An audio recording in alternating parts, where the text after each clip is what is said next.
Ah bon?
C'était votre fiction sur France 3 avec Keno.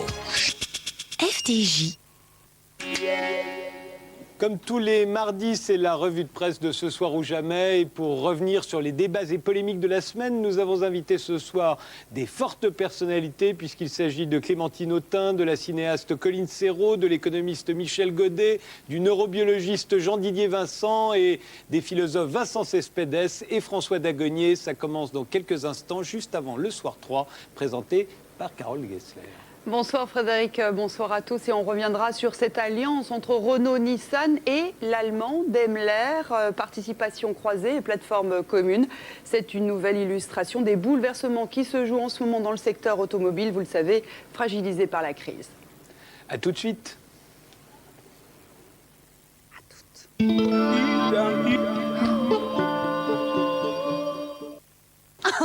Vous voulez un genre de roquefort? Ça n'existe pas. Soit c'est du roquefort, soit c'en est pas. Le seul roquefort, il est fait ici, à Roquefort, dans nos caves, avec du lait de brebis.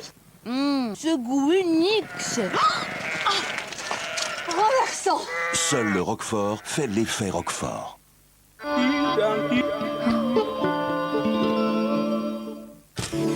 Demain sur France Télévisions. France 2, Charlotte de Turckheim et Bernard Lecoq ont le ciel sur la tête. France 3, Des Racines et des Ailes s'installe à Aix-les-Bains et parcourt la Savoie. France 4, Stevie Wonder, Joey Starr, Oasis et Camille, c'est mon taratata à moi. France 5, Question Maison vous dit tout sur le retour du trompe-l'œil. France O, portrait de Zinat, une Iranienne du Sud qui a osé enlever son voile. Demain sur France Télévisions, vous aurez tous les choix.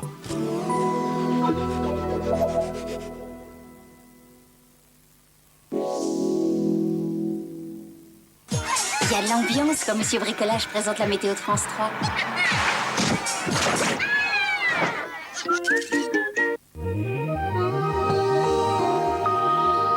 Je vous souhaite de passer une très belle fin de soirée à notre compagnie. Après cette journée de douceur quasi printanière et ce soleil radieux, nous aurons demain le retour de la pluie. Avec une dépression qui se creuse sur l'Atlantique et le passage d'une perturbation. Ce sera donc de la pluie soutenue sur le quart sud-ouest du pays avec de la neige sur la chaîne des Pyrénées. Des pluies plus faibles dans la partie nord, donc sur toutes ces régions du nord-ouest et très rapidement des éclaircies sur la pointe Finistère avec un vent de nord-ouest. À l'avant de la perturbation, eh bien, ce sera un ciel nuageux avec quelques ondées. Tandis qu'à l'est du pays, ça restera bien ensoleillé jusqu'à la Corse avec un vent de nord-est et d'est en Méditerranée. Dans l'après-midi, cette perturbation va glisser vers le sud-est. Nous aurons donc de la pluie sur la plupart des régions de France, mais encore des pluies soutenues, vous le voyez dans le sud-ouest, jusqu'au Languedoc-Roussillon, le contrefort sud du Massif central. Nous aurons aussi de la neige sur les Pyrénées, le Massif central et les Alpes avec un risque d'avalanche toujours présent. Et puis par le ciel de traîne, quelques éclaircies en alternance avec des averses. Et sur le nord-nord-est, eh bien, ce sera encore lumineux jusqu'à la Corse. Les températures demain matin sous la couverture nuageuse seront plus élevées que celles de ce matin. 3 à 10 degrés sont attendus. Néanmoins, dans l'après-midi, elles vont chuter. Et nous aurons des valeurs comprises entre 8 pour Aurillac et 20 dans le nord-est du pays, là où le soleil perdurera. La tendance pour les prochains jours, eh bien, pour jeudi, cette perturbation continuera de donner de la pluie et de la neige sur le relief. Sur la moitié sud, ce sera donc un mauvais temps. Sur le nord, en revanche, ça va commencer à s'améliorer. Nous attendons 15 et 16 degrés. Et puis vendredi, belle amélioration par le nord du pays. Et puis puis la perturbation, au fil des heures, va se déliter. Nous aurons encore quelques petites averses, surtout sur le sud-est et la Corse, mais après, ça ira mieux, puisqu'on attend une très belle fin de semaine. Je vous souhaite une belle soirée. Tout de suite, c'est le soir 3. Demain, nous fêterons Jean-Baptiste.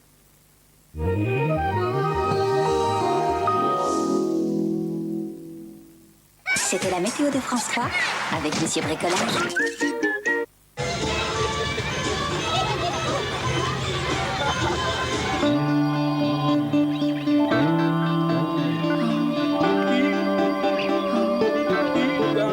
France 3.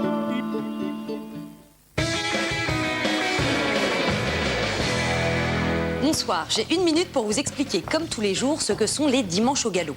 Épique comme programme, n'est-ce pas?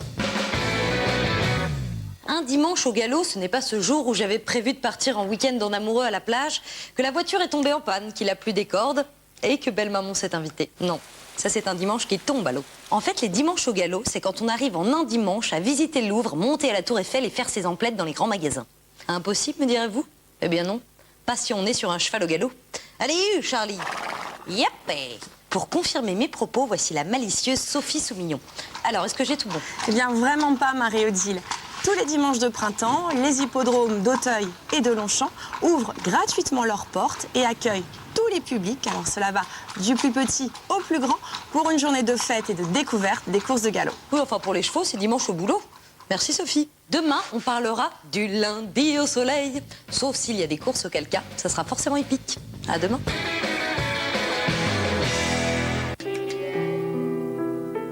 J'ai longtemps été un petit garçon qui se rêvait une famille idéale. J'ai fabriqué de toutes pièces l'idylle de mes parents. Un bonheur presque absolu. Comme j'aurais écrit une romance. Une famille presque modèle. Je m'étais inventé un frère capable de surmonter toutes mes défaites. Tire sur les bras. Allez, pousse, monte-les, monte. Mais non. Un fils presque exemplaire. Si personne ne dit rien, il n'apprendra pas. Un mensonge presque parfait. Un secret, pour la première fois, tout sera dit, jeudi à 20h35 sur France 3. Retrouvez votre film sur France 3 avec le jambon cru Aoste.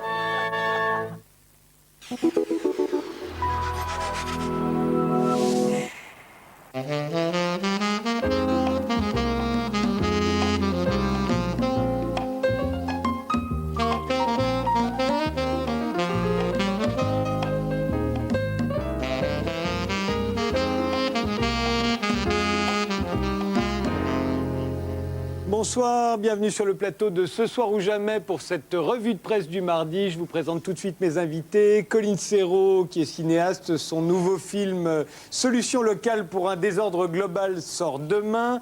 Clémentine Autain, qui est l'auteur de Post-capitalisme et de Transformer à gauche. Vincent Cespedes, le philosophe, l'auteur de Magique étude du bonheur. Le neurobiologiste Jean-Didier Vincent, qui publie une biographie d'Élisée Reclus, anarchiste, écologiste et géographe. Et enfin Michel Godet, économiste, l'auteur du Courage du bon sens pour construire l'avenir autrement. Alors le premier débat auquel j'aimerais vous intéresser, c'est ce chiffre, ce sondage qui est tombé aujourd'hui même. 76,3% des Français ne font plus confiance aux politiques. C'est un sondage du quotidien 20 minutes et de France Info. Alors c'est quand même plus des 3/4 des Français qui n'ont plus confiance dans les politiques. Colline Serrault, vous aviez fait un film il y a longtemps maintenant, en 92, qui s'appelait La crise et qui déjà parlait de ça. Qu'est-ce que ça vous inspire aujourd'hui, un chiffre pareil? La situation ne s'arrange pas, disons. Ça s'aggrave et c'est normal. Parce qu'ils n'ont pas l'air non plus tellement de s'intéresser aux problèmes des gens. C'est d'ailleurs ce qui est dit dans ce sondage. On reproche aux hommes politiques de s'intéresser davantage à leur carrière personnelle qu'à l'intérêt général. C'est vrai. Vous avez cette impression aussi? Il n'y a rien à dire d'autre. Non, c'est tout à fait ça. Par ailleurs, on les trouve compétents, courageux. Enfin, 50% des Français, d'après ce sondage toujours, les trouveraient compétents et courageux. Mais... Il y en a qui sont très bien, probablement. Enfin, si c'était si bien que ça, ils auraient peut-être quand même pris des mesures pour, par exemple, réparer notre alimentation, nos sols, l'agriculture. Ils auraient peut-être fait quelque chose. Ils savent, eux, que ça va mal, très mal, là, de ce côté-là. Pourquoi? Qu'est-ce qu'ils attendent pour faire les choses? Clémentine Autain, vous êtes la seule ici à avoir eu un mandat électif, avoir été ce qu'on appelle une femme politique. Qu'est-ce que vous inspire un sondage pareil? Alors, c'est pas tout à fait nouveau quand même. Hein. En 2001, déjà, c'était à peu près le même chiffre. Hein. 75% des Français ne faisaient déjà plus confiance aux hommes politiques. La rupture, c'est la fin des années 90. On commence à parler de crise du politique, puisqu'en 85, ils étaient seulement 55% des Français à ne pas faire confiance aux hommes politiques. C'est une crise qui s'aggrave, un désamour, une défiance à l'égard du politique. Je pense que c'est lié à plusieurs choses. D'abord, un problème de représentativité classique qu'on dit. En gros, c'est les hommes blancs sexagénaires qui trônent dans un espace qui est un peu clos sur lui-même, avec un vocabulaire assez fermé. Mais ça, je dirais, c'est assez courant. Moi, j'y vois un deuxième... Ça fait rire les blancs sexagénaires qui sont en face de vous. L'homogénéité sociale des profils qui donne l'impression, à un moment donné, que c'est un monde extrêmement clos. Et la deuxième chose plus profonde, à mon avis, c'est la perte de conflictualité politique. C'est-à-dire que vous dites, c'est fin des années 80, 89, la chute du mur de Berlin. Non, c'est aussi... très exactement. Quand on a parlé pour la première fois de crise du politique, c'est 99. C'est un peu plus tard. Mais c'est on arrive 10 ans après la chute du mur de Berlin, et je pense que ça a à voir avec une baisse de la conflictualité. On a l'impression que finalement, gauche et droite, c'est à peu près pareil, qu'il n'y a plus d'espérance dans l'avenir, dans un autre avenir possible, et que les clivages se sont énormément estompés sur beaucoup de sujets, on le voit depuis un certain nombre d'années, et je pense que ça paralyse. Les gens ne font plus confiance, et je crois que dans l'abstention qui s'est manifestée aux dernières régionales, très très fortement, c'est pas que les gens s'en foutent de la politique, d'ailleurs ce que montre le sondage, puisqu'il n'y en a que 10% qui disent ne pas s'intéresser, enfin les Français disent dans cette défiance, il n'y en aurait que 10% qui ne s'intéresseraient pas à la politique, mais c'est plutôt le signe d'un mécontentement profond, et moi je pense que ça ne peut se soigner que par à nouveau des visions du monde qui s'affrontent et la possibilité de transformer le réel. On a l'impression que la globalisation nous assomme et qu'au fond, il n'y a plus vraiment de perspective de transformation sur des sujets majeurs. Mais à ce moment-là, on pourrait imaginer qu'ils font confiance dans des politiques plus extrémistes, à l'extrême gauche ou à l'extrême droite, et pas du tout. Là, il n'y a que 2% des Français qui leur font confiance, toujours dans le même sondage. Hein. Mais parce que, d'abord, il n'y a pas forcément tant de crédibilité que ça ou d'espérance dans ce que vous appelez les extrêmes. Hein. C'est ce que le sondage appelle les extrêmes. Voilà, ce qui déjà en soi pose problème, parce qu'entre l'extrême droite et l'extrême gauche, je ne suis pas sûre qu'on puisse faire un amalgame comme ça, mais les deux grandes formations politiques, l'UMP et de l'autre côté le Parti socialiste, on voit bien que les passerelles sont de plus en plus fortes. On voit qu'on peut avoir été un acteur central de la gauche et se retrouver ministre sous un gouvernement de droite. Sur plein de sujets, c'est j'ai été naïf sur la sécurité, c'est l'État ne peut pas tout, Jospin, face aux restructurations. Donc on voit bien que on ne sait plus bien, finalement, quels sont les enjeux réels. Et d'ailleurs, ce sont les maires qui s'en sortent le mieux dans le sondage. Il y a encore plus de 65% qui continuent d'avoir confiance dans le maire. Parce qu'on finit par se dire que finalement, puisque c'est pareil, ça devient un enjeu de compétition de profil. C'est plus les convictions des grands débats d'idées sur un ensemble, un corpus idéologique qui fait qu'on ne ferait pas pareil et que donc la démocratie est en vie.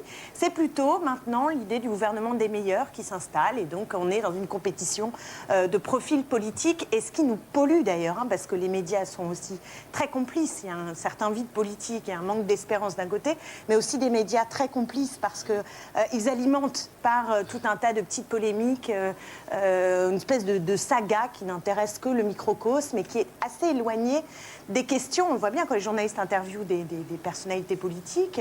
On a beaucoup de mal à savoir au fond quelles sont leurs propositions sur des sujets majeurs, les inégalités sociales, les questions Ils leur demandent à chaque fois s'ils vont se présenter au présidentiel. Est-ce qu'ils vont se présenter ou pas? Est-ce qu'ils ne sont pas d'accord avec leurs voisins pour des histoires tactiques, etc. Et ça devient un jeu tactique interne de compétition de personnes et non pas une confrontation de projets. Et je pense que la seule chose qui peut,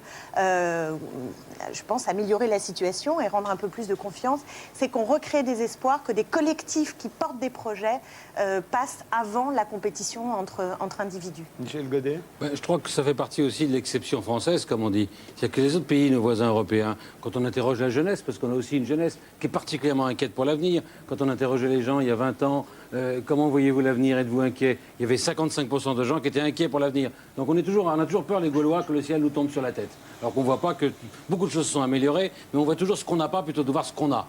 Et je trouve que c'est bien dit que ce qui est que sur le plan local, on est proche, c'est des élus qui sont proches, et on sait très bien qu'aujourd'hui, être maire d'une ville, on a du mal à en trouver dans les petites villes, parce que c'est un métier de chien, on n'a plus de vie familiale, c'est même plus une matière d'enrichissement, c'est de plus en plus contrôlé, et donc on a une difficulté à trouver des citoyens qui s'engagent pour les autres. Donc ça, hommes ou femmes, c'est souvent des plus de 60, heureusement qu'on a des retraités qui sont prêts à se dévouer pour la collectivité dans nos campagnes et dans nos petites villes.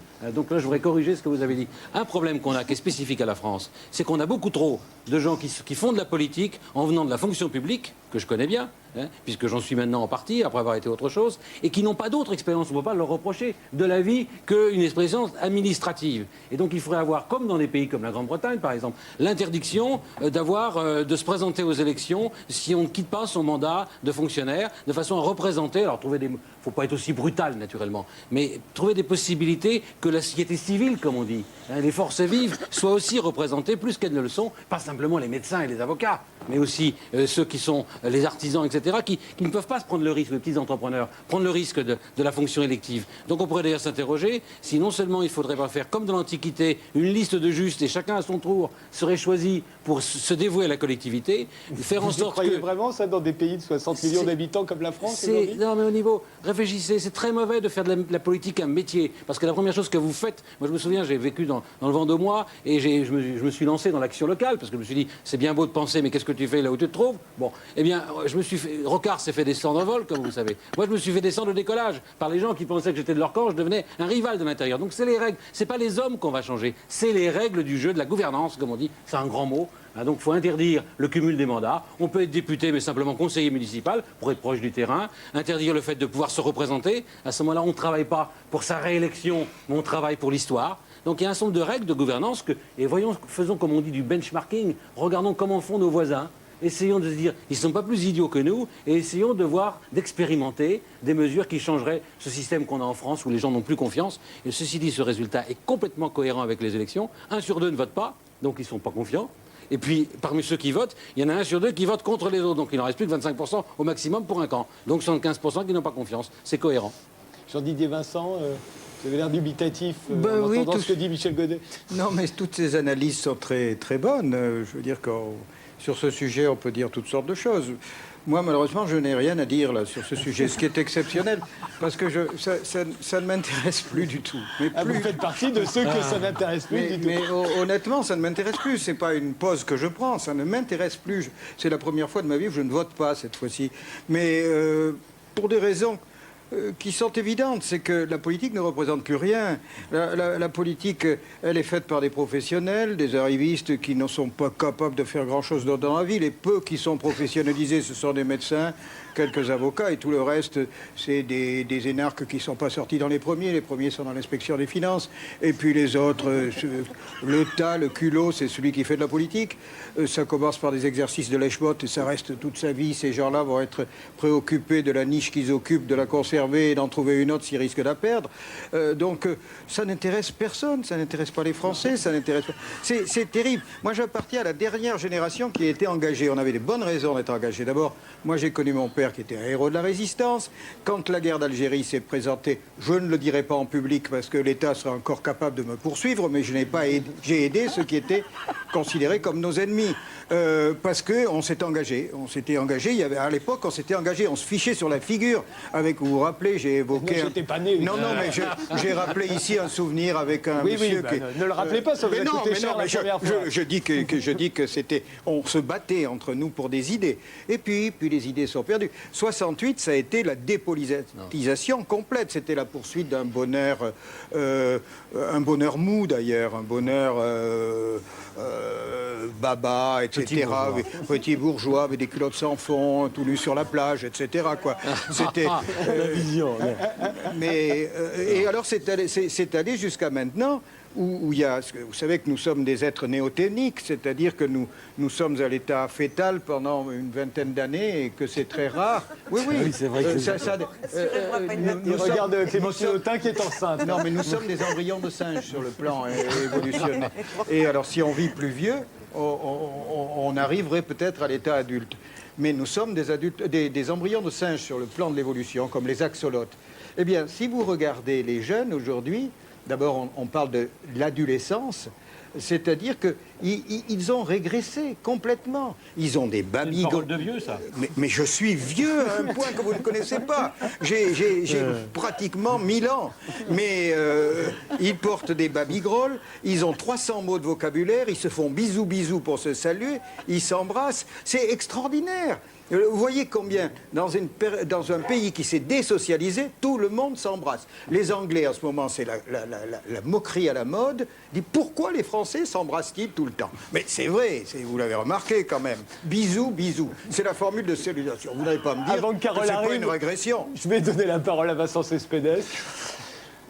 On dit qu'il y a 3/4 des Français qui ne font pas confiance aux hommes politiques. Moi, je pense qu'il y a 3/4 des hommes politiques qui ne font pas confiance aux Français. Et je crois que le problème, il est là. C'est-à-dire les Français, on les administre, les Français, on les sonde tout le temps, mais on ne les écoute pas. Il y a des doléances qui ont été criées, que ce soit de façon mouvementée par des jeunes qui ne sont pas spécialement des bisounours en banlieue. En 2005, ça a pété. On n'en a pas vraiment fait un débat aujourd'hui et tiré des conséquences. Faut dire qu'il faut avoir le cœur bien accroché. Moi, je comprends les gens qui ont effectivement une sorte de déni, non pas de la politique, non pas de l'action politique, mais des hommes politiques. Il faut avoir le cœur bien accroché parce que, en fait, depuis ces dernières années, les hommes politiques ont tout faux. Je veux dire, ils nous ont dit qu'il n'y avait pas de crise. Il n'y aura pas de crise, vous inquiétez pas. Il y a eu la crise. Ils nous ont dit le chômage, on va réussir à l'arrêter, vous inquiétez pas, le chômage augmente. Ils nous ont dit on va lutter contre l'insécurité. Au bout du compte, on est un peu au même stade. Ils nous ont dit la taxe carbone, on va lutter contre, etc. Finalement, ça marche pas. Donc, au bout du compte, il y a une sorte d'incohérence totale. Et moi, je crois que le symptôme de ça, c'est le miroir déformant. Effectivement, je suis d'accord quand on dit que les hommes politiques d'aujourd'hui ne prennent plus le pouls de la société. Il y a un miroir déformant, c'est la différence entre la représentation et la réalité en philosophie. On est dans la représentation. À force de compter sur des audits, des experts, des sondages, on est à des kilomètres de la réalité. Alors, il y a des solutions, effectivement, dans le recrutement de la classe politique. Je pense que fermer l'ENA, c'est un vrai débat. Moi, je suis pour qu'on ferme l'ENA parce que cette logique que je vous décris, c'est la logique énarque, tout simplement. On est loin, et cette logique-là induit que quand on est pris en défaut politiquement, on change de dossier, on passe à un autre dossier. C'est-à-dire qu'au lieu de régler les comptes en disant l'insécurité, on n'a pas réussi, excusez-nous, c'est un échec ou on va essayer d'autre chose, on passe au dossier suivant. Donc moi je comprends ce déni, mais j'aimerais juste dire qu'il y a quelque chose de très dangereux là-dedans. Créer une population apolitique, c'est le pire qui puisse nous arriver. Tous pourris. Oui, le tous pourri, c'est William Reich, un philosophe qui a écrit Psychologie des masses du fascisme en 1933. Il analyse la montée d'Hitler et il dit Hitler a gagné parce qu'il a réussi à mobiliser 5 millions d'apolitiques. Les apolitiques d'aujourd'hui qui portent des t-shirts, etc., il suffit des t-shirts violets, vous savez, la neutralité syndicale, la neutralité, etc. Le tous pourri, tout ça, c'est très dangereux parce qu'il suffit du coup qu'on les chope à l'émotion, qu'on les chope à l'émotionnel, qu'il y ait un beau pâleur qui vienne, et ceux-là, ils s'enflamment, donc ils sont loin d'être apolitiques, ils sont super politisables pour des causes peu réfléchies. Donc moi, je pense qu'il ne faut pas du tout avoir une sorte de déni de l'action politique, il faut y croire, il faut la rénover. Par contre, les hommes politiques, c'est clair qu'il y a... Mais en fait, tout ça, tout simplement, c'est la communication. Vous citez les années 99. C'est l'entrée fracassante de la communication qui n'est autre chose que la publicité dans le jargon politique. Aujourd'hui, on a des moralisateurs, ils détiennent la vérité. Dès qu'ils parlent, ils ont la vérité. Et ils sermonnent à longueur de journée au lieu d'écouter les vraies doléances des Français.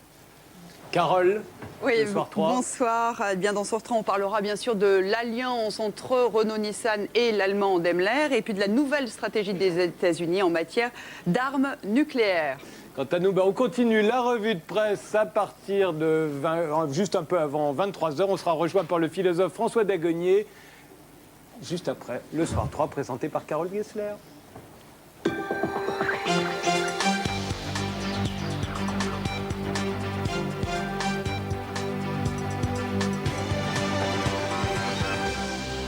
Bonsoir à tous, bienvenue dans ce Soir 3. Le gouvernement a confirmé l'alliance entre Renault-Nissan et l'allemand Daimler. C'est une nouvelle illustration de la concentration dans le secteur automobile. La grève à la SNCF a débuté à 20h, c'est la 3e depuis le début de l'année. La direction se dit prête à entamer un bras de fer avec les syndicats. Le recours des Américains à l'arme nucléaire sera désormais limité. C'est la nouvelle doctrine dévoilée ce soir par Barack Obama. En revanche, Washington ne baisse pas la garde face à l'Iran et la Corée du Nord. À la veille des États généraux sur la sécurité à l'école, reportage dans la banlieue de Londres sur une expérience qui allie arsenal répressif et dialogue. Apparemment, ça marche. On en parlera avec Claire Mazeron. Dans un livre, ce professeur raconte les petites violences du quotidien et le sentiment d'impunité des élèves. C'est donc une nouvelle étape dans la recomposition du secteur automobile. En quelques mois, la crise a accéléré les rapprochements entre constructeurs. Aujourd'hui, c'est au tour de Renault, Nissan et de Daimler d'unir une partie de leurs intérêts. Participation croisée et coopération industrielle. L'alliance sera présentée officiellement demain à Bruxelles. Claude Guénaud, Marie-Emmanuelle Guidé. Sous le capot de cette Mercedes, il y aura peut-être prochainement un moteur Renault. Ou bien ce sont les moteurs Mercedes qui équiperont les Renault et les Nissan. Ce n'est pas aussi simple, mais c'est le sens de la nouvelle alliance qui sera présentée demain à Bruxelles par les deux groupes avec la bénédiction du gouvernement. Nous savons que la compétition demain dans l'automobile au plan mondial fera que seules les grandes alliances pourront permettre à l'industrie automobile du futur de relever les grands défis. Les trois constructeurs automobiles vont procéder à des participations croisées de capital, pour l'instant symboliques, de l'ordre de 3%. Plus importantes sont les coopérations industrielles. Après son alliance avec Nissan il y a 11 ans, Renault veut aller plus loin. Tous les acteurs aujourd'hui recherchent des économies. Or, les économies se font très souvent par des économies d'échelle et des standardisations. Qui dit alliance dit que l'on peut fabriquer plus de véhicules à partir de composants communs et donc réaliser des économies d'échelle importantes et donc baisser le prix des véhicules pour le consommateur final. Mercedes est particulièrement intéressée par une coopération sur les petits modèles. La marque spécialisée dans les grosses berlines perd de l'argent avec la Smart ou la classe A. Renault, justement, lui, est spécialiste des petites et moyennes voitures, notamment dans le secteur des moteurs de petites cylindrées. Qu'est-ce que récupère Renault en face? D'abord, c'est de voir si on peut travailler ensemble, échanger des moteurs, échanger des plateformes. Donc aujourd'hui, la Twingo, c'est 150 000 véhicules. Si on met la Smart et la Twingo sur la même plateforme, on passe de 150 à 250 000. Donc il y a quand même du volume derrière. Mercedes et Renault-Nissan voient aussi plus loin. La voiture hybride, la voiture électrique, des projets d'avenir qui coûtent très cher en recherche et développement et qui seront plus facilement supportables et finançables à trois. Le ton n'est pas à la concertation à la SNCF. La direction se dit prête à engager un bras de fer après l'appel à la grève lancé par la CGT et Sudrail. Les deux syndicats exigent l'ouverture de discussions sur le recrutement et les salaires. En attendant, les usagers doivent se préparer à une nouvelle journée de galère dans les transports. Julien Gasparuto, Olivier Thiette. Ce soir, les perturbations n'avaient pas réellement commencé, mais la tension, elle, était bien palpable. Sur les quais, les voyageurs ont découvert les horaires des trains qui circuleront demain. Encore une fois, c'est la colère qui domine. Je vais arriver à 10h au lieu d'arriver à 9h demain au bureau. Voilà. C'est mal vu d'arriver en retard déjà. Voilà, il va falloir justifier le retard à chaque fois. Ça commence à être un peu lassant. Soit il y a des retards, soit il y a des travaux, soit il y a des grèves. Donc c'est un vrai cauchemar. La SNCF prévoit 70% du trafic sur les TGV, 60% sur les TER et entre 50 et 60% sur les Transiliens. C'est la troisième grève depuis le début de l'année, la première reconductible. Deux syndicats appellent les cheminots à cesser le travail, la CGT et Sudrail, pour défendre le secteur du fret, les salaires, mais surtout exiger de nouvelles embauches. Nous avons une détérioration des conditions de vie et de travail des cheminots avec de la souffrance au travail. Donc je dis stop. Il faut arrêter cette politique de casse de l'emploi et c'est pourquoi la CGT revendique la révision à la hausse du budget 2010 de l'emploi à la SNCF, avec une première décision de recruter dans les prochains mois 2000 cheminots supplémentaires. Des négociations ont eu lieu en fin de semaine dernière, conduisant l'UNSA et la CFDT à ne pas participer au mouvement. Mais entre la CGT et la SNCF, le bras de fer s'est durci. La direction exige la suspension de la grève pour reprendre les négociations. Il faut être cohérent. Soit on négocie, soit on fait grève, mais on ne peut pas, tout en faisant grève, vouloir négocier pour obtenir plus. Les cheminots décideront demain de la poursuite de leur mouvement. La CGT a déjà déposé un deuxième préavis de grève pour jeudi. Il concerne cette fois l'ensemble du personnel de la SNCF. Le trafic transmanche reprendra demain à Calais pour les ferries de la compagnie Sea France. Le personnel a décidé de suspendre la grève entamée vendredi, même si aucune garantie sur les salaires n'a été obtenue pour l'instant. La direction avait prévenu qu'un conflit prolongé serait destructeur pour l'emploi. Au Brésil, les pluies diluviennes qui s'abattent depuis 24 heures dans l'état de Rio ont déjà fait 79 morts et le bilan ne cesse de s'alourdir. À Rio, des personnes ont été emportées par des glissements de terrain dans les favelas. Les rues sont transformées en torrents. Ce déluge désorganise totalement la ville. La population est appelée à rester chez elle. Aux États-Unis, un coup de grisou dans une mine de charbon en Virginie-Occidentale a fait 25 morts. 4 personnes sont toujours portées disparues. La presse locale évoque de graves dysfonctionnements sur le site. En 15 ans, 3000 manquements à la sécurité ont été recensés. Il y a un an, Barack Obama défendait un monde sans armes nucléaires. Aujourd'hui, il a dévoilé la nouvelle stratégie américaine. Washington limite à des cas extrêmes le recours à l'arme atomique. Et jeudi, les États-Unis et la Russie signeront un accord de limitation de leurs arsenaux nucléaires. Caroline Sins. C'est à Prague qu'Obama et Medvedev signeront jeudi le traité qui doit réduire leur arsenal nucléaire. La capitale tchèque se prépare à accueillir cette signature historique. En 1991, juste après l'effondrement de l'Union soviétique, c'est George Bush père et Mikhaïl Gorbatchev qui signaient à Moscou le premier traité de réduction des armes nucléaires. Un pas vers la paix après des années de guerre froide. Un accord toujours en vigueur. Les États-Unis et la Russie possèdent 95% des armes nucléaires. Le plus gros arsenal est américain et permet de frapper n'importe quel point dans le monde. Barack Obama, tout juste élu, avait promis à l'Europe un monde meilleur. Je déclare clairement que l'Amérique s'engage à rechercher la paix et la sécurité dans un monde sans armes nucléaires. Promesse tenue. Barack Obama s'engage aujourd'hui à ne jamais utiliser l'arme nucléaire contre un adversaire qui ne la détient pas, ni en cas d'attaque chimique sur son pays. Mais il y a des exceptions à la règle. Le message adressé à l'Iran et à la Corée du Nord est le suivant. Si vous vous décidez à respecter les règles du jeu, si vous rejoignez la communauté internationale, alors nous respecterons certaines obligations à votre égard. Mais si vous ne respectez pas les règles, si vous proliférez, alors toutes les options sont sur la table. Les États-Unis s'engagent à ne pas développer de nouvelles armes atomiques. La nouvelle menace serait l'utilisation du nucléaire par des groupes terroristes. En Irak, des explosions apparemment coordonnées ont détruit 7 bâtiments à Bagdad et fait 35 morts et 140 blessés. En moins d'une semaine, 100 personnes sont décédées dans des attentats dans la capitale irakienne. L'Irak et l'armée américaine mise en accusation après ces images édifiantes d'une bavure en 2007. La vidéo devait rester confidentielle. Grâce à Internet, une association a pu la dévoiler au grand jour. Régis Newsbaum. C'est une vidéo qui jette une lumière crue sur certaines méthodes de l'armée américaine en Irak. Juillet 2007, dans un faubourg de Bagdad, un groupe d'hommes marche dans la rue. Parmi eux, un photographe et son assistant portent des appareils photos que des pilotes d'hélicoptères prennent pour des armes. Les militaires demandent la permission de tirer. Leur conversation est enregistrée. Il y a des individus avec des armes. Vous êtes prêts? Allez-y, tirez. Dites-moi quand vous les aurez eus. Tirez. Allumez-les tous, tirez. La fusillade fait 12 morts, dont Namir Nourelden, photographe de l'agence Reuters, et son assistant Saïd Chmag. Quelques minutes plus tard, une camionnette arrive pour porter assistance aux blessés. Les militaires obtiennent à nouveau l'autorisation de tirer.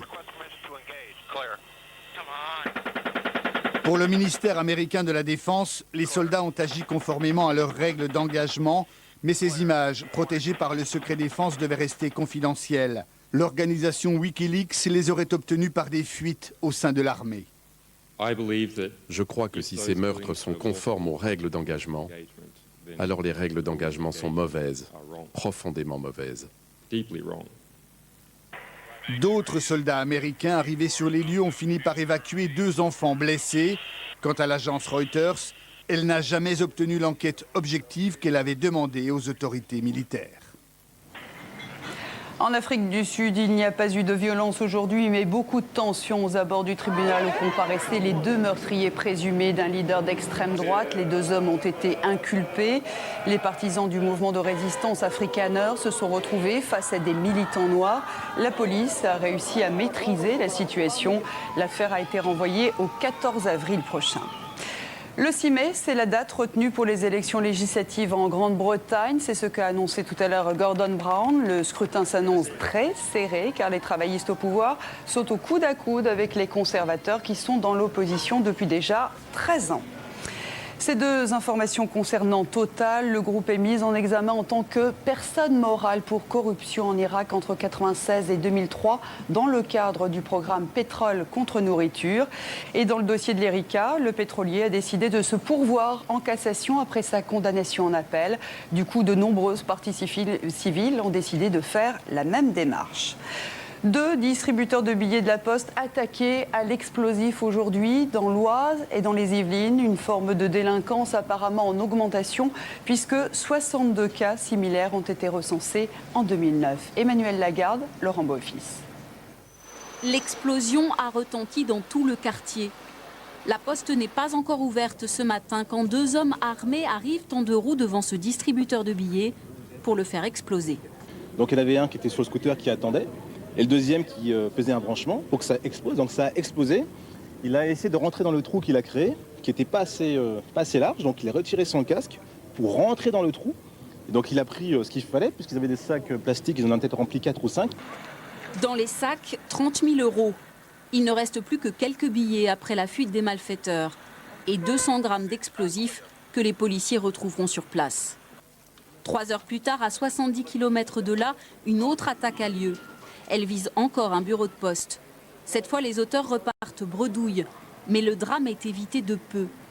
L'explosion a soufflé les vitres alentours, jusque dans la chambre d'un bébé endormi. Ce genre d'attaque est en pleine recrudescence. L'an dernier, la police en a compté 62. Avec le renforcement des coffres-forts et la raréfaction des espèces au guichet, les distributeurs de billets sont l'une des dernières failles des établissements bancaires. C'est demain que s'ouvriront les états généraux de la sécurité à l'école, décidés à la suite d'une série d'incidents en région parisienne. Après 20 ans de mesures et de plans successifs, il s'agit de trouver de nouveaux moyens de lutte contre la violence. Voici une idée qui nous vient de Grande-Bretagne. Elle est expérimentée dans un lycée de la banlieue de Londres et semble donner des résultats. Reportage Marie-Candice Delouvrier, Guy Nevers. Newvic, le plus gros lycée de la banlieue est de Londres. 2600 élèves et une seule règle pour entrer, un badge qui doit rester visible autour du cou toute la journée. Au moins 3 personnes surveillent le seul point de passage de l'établissement et les tricheurs, comme ce lycéen. Nous devons être sûrs qu'il s'agit bien de leur carte et de leur photo. C'est difficile parfois ? C'est très compliqué, mais nous devons le faire. En plus du badge, cet établissement dispose de 16 caméras et d'agents de sécurité très visibles, prêts à sortir de l'établissement pour récupérer un élève qui perturbe ses camarades. Tu as poussé tes amis sur la route, devant le bus. Tu les as mis en danger. Tu ne peux pas dire que c'est un jeu. Ce n'est pas un jeu. Nous ne voulons pas de gros bras, très musclés, avec l'air méchant. Ce collège est calme parce que nous donnons ce message aux jeunes. Voilà les règles, suivez-les et nous vous donnerons une bonne éducation, on vous respectera. Je ne sais pas si vous avez vu dans le lycée, mais l'équipe est très proche des élèves. Nous ne voulons pas qu'ils associent ces blousons orange à quelque chose de négatif. Récemment, 2 élèves du lycée sont morts poignardés dans un quartier proche. Mais d'après tous ceux que nous avons interrogés, cette violence reste contenue à l'extérieur de l'établissement. La sécurité est très bien organisée. Le collège est calme. Tous les étudiants se connaissent entre eux et tout se passe bien. Évidemment, c'est très bruyant. Nous sommes dans un lycée, mais c'est sympa ici et tranquille. Ce n'est pas de la magie. En fait, nous sommes très clairs sur le comportement que nous attendons d'eux et très réactifs quand un problème se présente. Conseil de discipline pour Laura, 18 ans. Elle a bu de la vodka et s'est retrouvée ivre en cours. Elle est exclue du lycée depuis. La voie que tu as choisie, tu sais, c'est vraiment la pire que tu pouvais prendre. Tes problèmes sont toujours là? Tu les as ramenés au lycée? L'alcool t'a aidé à les résoudre? Ben non, tu vois. Mais pourquoi tu nous as pas demandé de t'aider? Après plus d'une heure de débat, Laura est finalement réintégrée. Mais elle devra voir le psychologue scolaire et suivre un module de 10 heures sur l'alcool et les jeunes avec l'un des médiateurs du lycée. Au contact permanent avec les élèves, éducateurs spécialisés, ils sont aussi bien payés que des enseignants.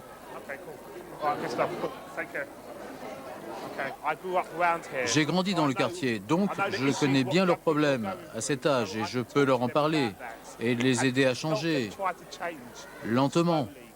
Parce que tout ça ne se fait pas vite, ça prend beaucoup de temps. Les classes sont ici plus chargées qu'en France, mais les établissements ont plus d'autonomie dans la gestion de leur budget. Celui-ci a choisi de privilégier l'encadrement humain. Résultat, depuis le début de l'année, seule une dizaine d'élèves ont été exclus. Une réussite locale qui est loin d'être une généralité en Angleterre. Et invité du soir 3, Claire Mazeron, professeure d'histoire géo depuis 10 ans. Bonsoir. Bonsoir. Vous êtes aussi l'auteur de cet ouvrage, Autopsie du mammouth. Vous avez vu cette expérience menée en Grande-Bretagne. Est-ce qu'il y a des idées à reprendre ? Je crois que les idées, elles ont quand même été plus ou moins toutes expérimentées. Bon, il y a la question, bien sûr, des moyens matériels, hein, les portiques de sécurité, les caméras de surveillance. Il est évident que ça n'empêchera jamais un certain nombre d'incivilités et de violences qui se produisent dans les classes même de se produire. Hein.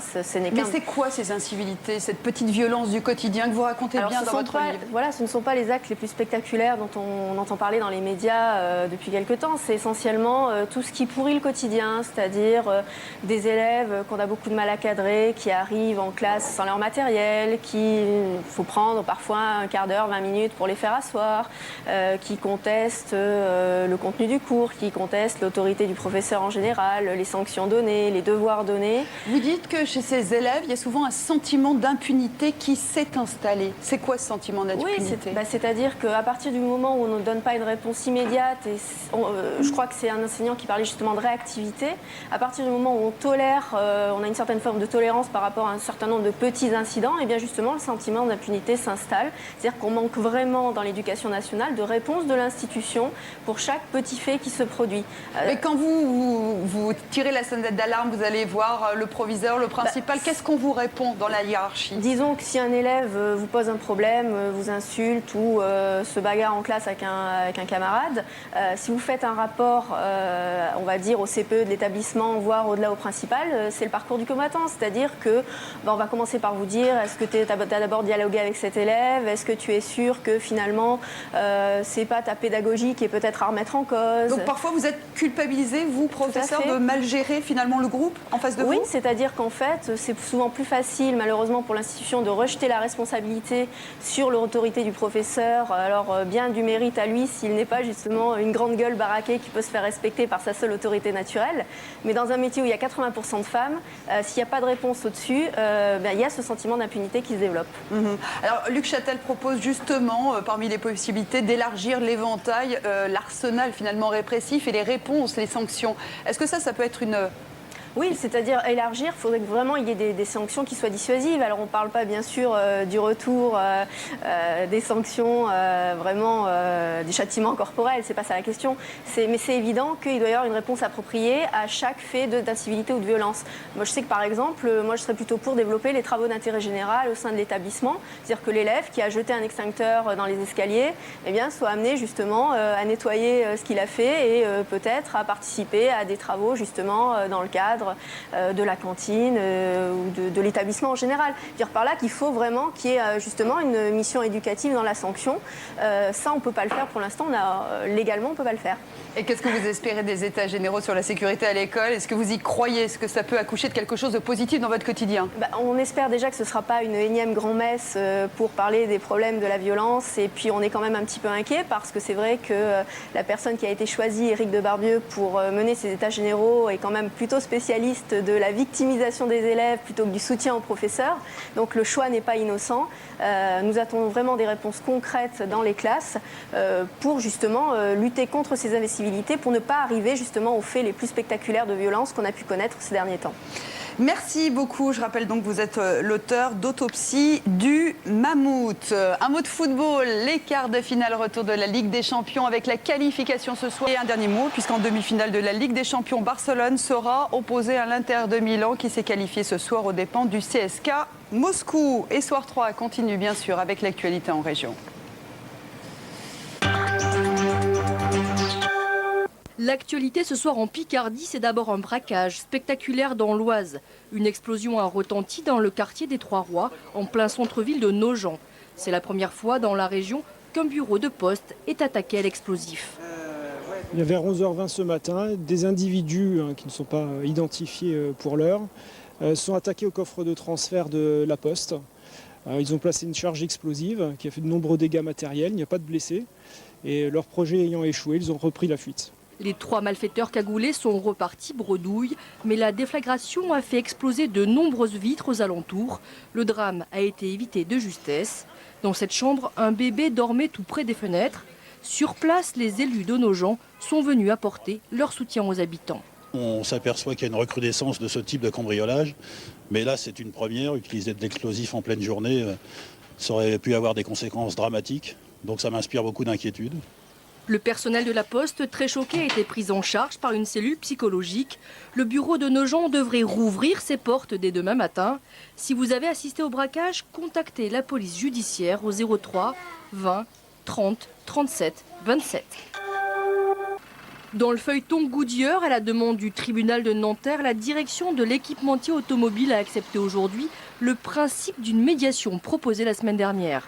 Encore faut-il que les 2 parties trouvent un terrain d'entente, ce qui ne semble pas être encore le cas. Nous sommes ouverts donc évidemment à discuter du plan social. Ce sera évidemment un des grands sujets que nous souhaitons mettre sur la table. Il y en aura d'autres très probablement. Hors de question de discuter des 817 suppressions de postes. Ça c'est clair, c'est un préalable. Par contre, qu'on discute d'un certain nombre d'autres choses, l'avenir industriel, en contrepartie de quoi Goodyear pourrait vendre son activité agricole en Europe, permettre peut-être un nouvel essor pour cet établissement avec des investissements nouveaux via un repreneur. Ça, ce sont des choses qui peuvent être intelligentes, menées, coordonnées. Après le saccage de la sous-préfecture de Compiègne, les Conti n'en ont pas tout à fait fini avec la justice. 6 salariés seront jugés demain sur la question des dommages et intérêts. 400, 410, 411. Ah, il y a un train. 842. Énième assemblée générale des Conti. Après un an de mobilisation, ils sont toujours aussi nombreux. Demain, 6 d'entre eux repassent devant la justice. Ils sont dans le même sac que nous, hein. De toute façon, il faut bien les aider. Par solidarité, comme on a fait depuis le début. Pas question de prison cette fois-ci, ils ont déjà payé leur amende. Il reste à établir le montant des dommages et intérêts dus à l'État pour les dégâts de la sous-préfecture de Compiègne. L'audience sera aussi symbolique. À la limite, vous savez, moi, aujourd'hui, on a dans les caisses assez pour payer. Et je suis fier de pouvoir dire aujourd'hui que les 6 Conti, il n'y en a pas un qui va payer un centime et que c'est la solidarité ouvrière, pas seulement française, pas seulement Conti, pas seulement française, même internationale. On a reçu des chèques du Mexique, d'Italie, d'Allemagne, de partout. Et ça, j'en suis fier, et de pouvoir, même à la limite, leur foutre le chèque dans la gueule en disant de toute façon, nous, on ne paiera rien, c'est la solidarité ouvrière qui a payé. Car c'est loin d'être la der des der pour les Conti. Ils sont encore 1 millier à attendre le reclassement. La récente proposition de la direction pour des emplois en Tunisie a ravivé la colère. Des assemblées générales, ils en tiendront la semaine prochaine et la suivante. Ça peut durer combien de temps comme ça? Peut-être 2 ans, je ne sais pas. 2 ans, le temps du congé de conversion. Les Conti seront devant le tribunal de Compiègne demain. Ils attendent d'autres salariés, ceux de Total, de Sodimatex. Le musée vivant du cheval propose son nouveau spectacle, un prince russe à Chantilly. Les grandes écuries accueillent les acrobaties des princesses russes, des cosaques pas très à cheval sur leur monture. Autant de prouesses artistiques où toute improvisation est bannie. Ça arrive que certains cavaliers ne s'entendent pas avec le cheval. Et il faut vraiment qu'il y ait cette création de couple pour que justement il y ait une confiance totale entre le cavalier et le cheval. En 1782, le futur tsar de Russie, Paul Ier, visite Chantilly et ses écuries, l'occasion d'organiser des fêtes somptueuses et d'échanger sur les traditions équestres des deux pays. Aujourd'hui, le spectacle rend hommage à ce prestigieux visiteur. 1 an de travail en amont, des répétitions à n'en plus finir. Ce que je voulais absolument, c'est que chaque artiste de ce spectacle s'approprie ce spectacle et mis sa petite part également de travail, enfin de sensation, de sensibilité. Un spectacle renversant en voyage au cœur des steppes de Sibérie à découvrir jusqu'au 11 novembre prochain. Vos prochains rendez-vous avec la rédaction demain le 12-13 vous sera présenté par Florian Ringuedet. Dès 18h30, vous retrouvez Samuel Etienne et Laurent Bignolas. Et je vous laisse avec les invités de Frédéric Tadei pour la revue de presse. La revue de presse qui continue au programme la France de moins en moins égalitaire, les riches de plus en plus riches et de plus en plus nombreux. Pour la première fois, il y a eu une pétition de 400 scientifiques contre un des leurs, contre Claude Allègre. On va en discuter. Et puis l'autorisation des jeux en ligne qui a été votée aujourd'hui par les députés. Colline Serrault, Clémentine Autain, Vincent Cespedes sont toujours là. On a été rejoint par le philosophe François Dagonier. Et puis il y a Jean-Didier Vincent et Michel Godet. On commence juste après le générique. Bonsoir. Carole.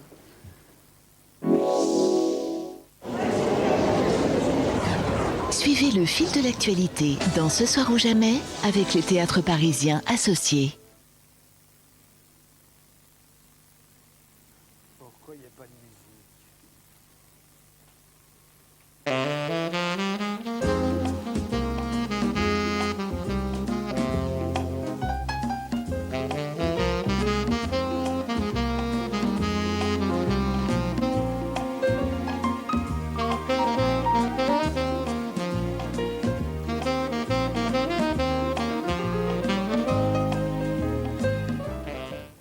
Bonsoir, vous êtes de nouveau sur le plateau de Ce soir ou jamais. Si vous avez arrêté le début de l'émission à 22h15, je vous représente mes invités. Colline Serrault, cinéaste, vous êtes la réalisatrice de 3 hommes et un couffin, de La Crise, de La Belle Verte, qui vient d'ailleurs d'être réédité en DVD livre chez Actes Sud, de Chaos, demain sort en salle votre nouveau film, Solution locale pour un désordre global, un documentaire écologiste qui propose des alternatives au modèle de production existant.